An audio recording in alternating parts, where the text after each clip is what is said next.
Bleu blanc bled. Bleu blanc bled. أزرق أبيض بلاد. mavi, beyaz, bled. Bleu blanc bled masolo ya malamu.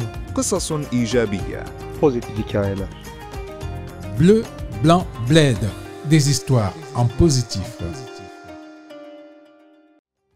Dans cet épisode de Bleu Blanc Bled, nous sommes à Paris, à Saint-Germain-des-Prés, dans la galerie d'art d'Hamid Kelafi, une galerie d'art qui ne présente que des artistes algériens. Bonsoir. Bonsoir, Le rendez-vous avec Monsieur Kelafi. c'est moi-même. Bienvenue. Merci, enchanté. On est ici dans la salle principale ou comment là? On est dans la salle principale de l'exposition, dans laquelle en ce moment on fait un groupe show, cette exposition collective, dans laquelle on a des œuvres de Katia Kameli, de Belkacem Bouasmi. Comment vous est venue l'idée de mettre à l'honneur les artistes algériens cette année? Alors ça fait quelques années déjà, depuis que j'ai ouvert le cabinet de conseil, il y a environ 17 ans, Oui. 16 ans, 17 ans, oui. Je travaillais à faire des inventaires de collections, ouais, collectionneur privé, parisien. Alors, les artistes algériens, on les a espionnés littéralement pendant 1 an et demi, on les a étudiés, observés, répertoriés consciencieusement. J'ai moi-même fait de nombreux allers-retours en Algérie pour aller directement à leur rencontre, savoir avec quel artiste il serait possible de travailler et visiter les ateliers. Complètement, je suis tombé sous le charme de mon propre pays, mais je suis surtout tombé sous le charme des artistes eux-mêmes, que je ne connaissais pas. Je travaillais avec des artistes occidentaux la plupart du temps et quelques artistes africains. Mais là, ce qui s'est passé en Algérie quand j'y suis allé est arrivé comme une évidence à mes yeux, comme une sorte d'explosion. Ces artistes sont extrêmement créatifs. L'Algérie, bien qu'elle soit en train de s'ouvrir à de très nombreux marchés, l'Algérie, de toute façon, le marché de l'art allait s'imposer à elle à un moment ou à un autre. Et d'aller en Algérie, c'est arrivé comme une évidence. Les artistes étaient là, le marché était quasiment vierge, et on avait tout à faire et tout à raconter avec ces artistes.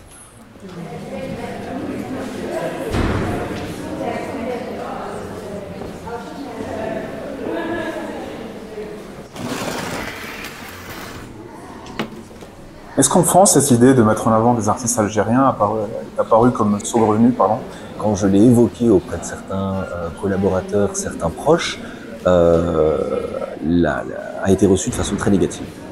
Écoute, il n'y a rien à faire avec l'Algérie. Les artistes, tu ne les connais pas, on ne pourra pas sortir les œuvres, personne ne connaît ce marché, il est fou, il fait n'importe quoi.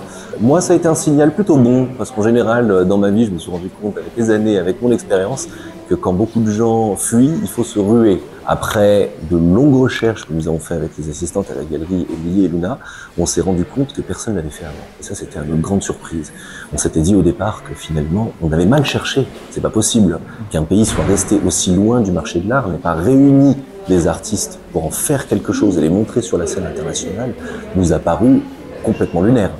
On a été très actifs sur les réseaux sociaux pour essayer de faire comprendre et faire entendre à toute cette diaspora algérienne et africaine et bien au-delà qu'une galerie avait pris en main l'idée de réunir des artistes autour d'un pays et de ceux qui s'en sentent proches et qui ont envie de découvrir un petit peu plus sur l'Algérie, sur un ton qui est un petit peu différent. Une Algérie qui est moderne, qui est en train de s'ouvrir et qui est en train d'avancer.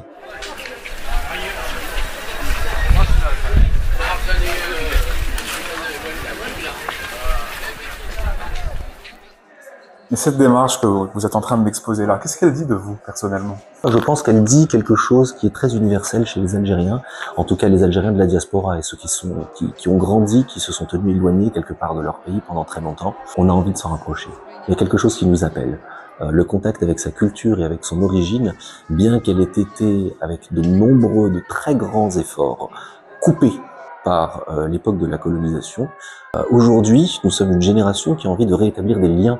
Et on peut faire des ponts, et selon la formule de Karim Zeribi, qui est très intelligente, c'est construire des ponts là où d'autres tentent d'ériger des murs. Mais vous, quel a été votre parcours? Vous êtes né en France?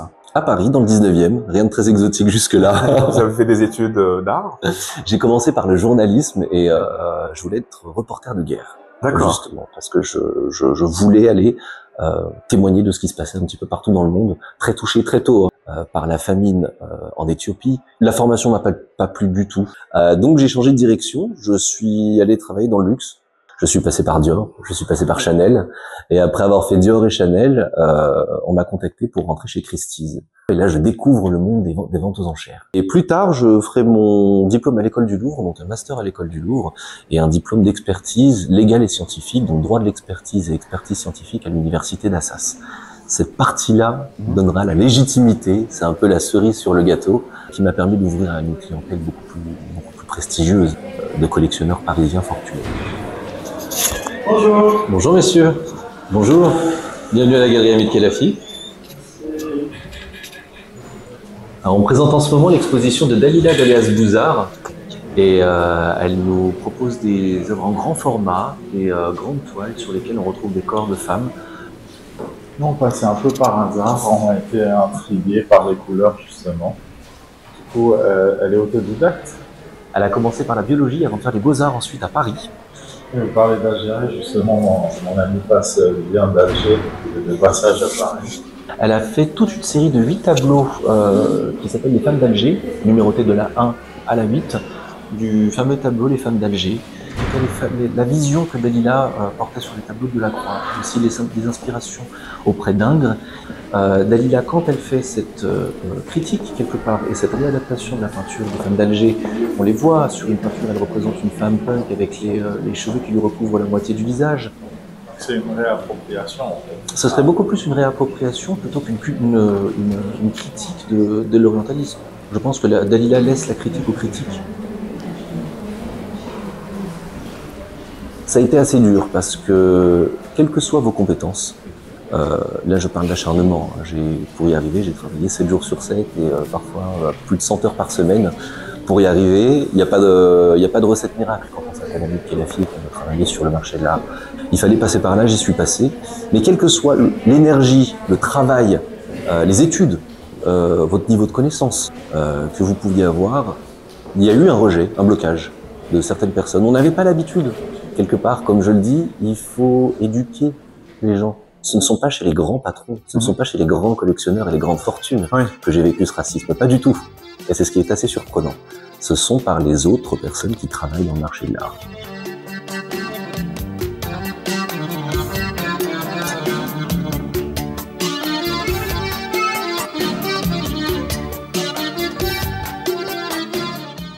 Est-ce que vous pouvez nous parler un peu des œuvres dans cette salle d'exposition? Est-ce que, par exemple, ce tableau, vous pouvez le décrire un peu? Comment... C'est un tableau qui se nomme Deep Hate, donc haine profonde.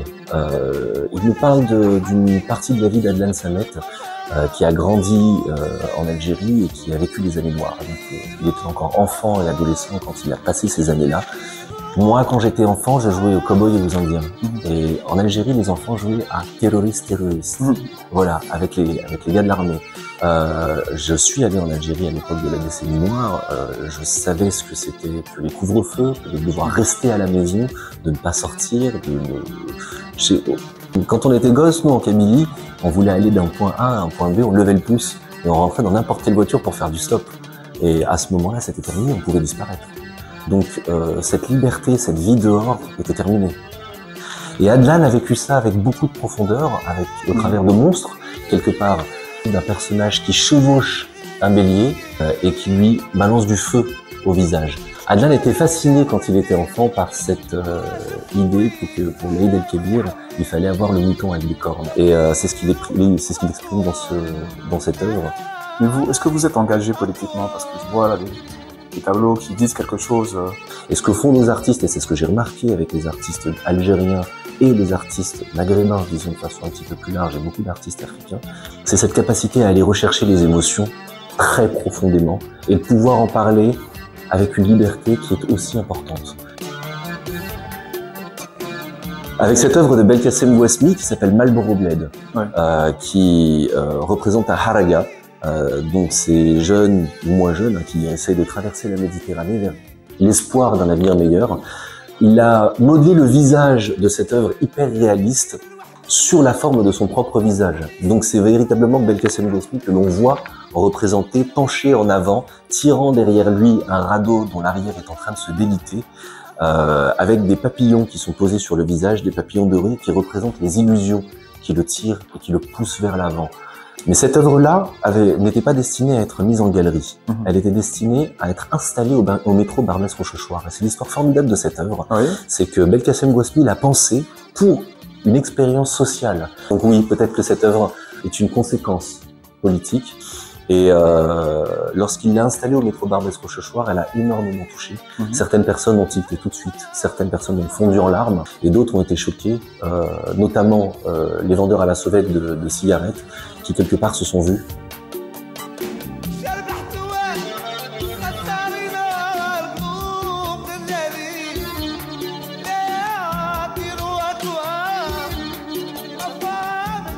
Et on retrouve ces éléments-là de façon exacerbée en Algérie, d'un pays qui est passé d'une liberté en 1962, qui 30 ans plus tard, donc le pays est jeune, moi j'ai 43 ans, le pays était plus jeune que moi, s'enfonce dans une décennie noire qui va durer plus de 10 ans, se relever d'un traumatisme d'une décennie comme celle-là, et devenir aujourd'hui une des plus grandes puissances d'Afrique, le plus grand pays d'Afrique, avec des ambitions qui sont immenses.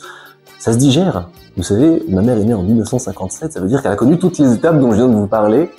Peu de pays ont connu ça sur une génération. Et pour en revenir à votre question tout à l'heure, si j'avais un engagement politique, je m'appelle Hamid Kelafi. Je travaille dans l'art, j'ai une galerie rue Mazarine, c'est politique. Et tant mieux, parce que quelque part, nous sommes une galerie qui a quelque chose à raconter, avec des artistes qui ont des choses à raconter. Et je pense que le marché de l'art aujourd'hui avait besoin, et je pense que les Algériens et tout le monde quelque part, avaient besoin d'un espace, d'une galerie qui a des choses à raconter, qui a des choses à apporter. La semaine prochaine, on part à San Sebastián pour rencontrer Youssef Farage, un belgeo-marocain qui découvre le Pays basque espagnol.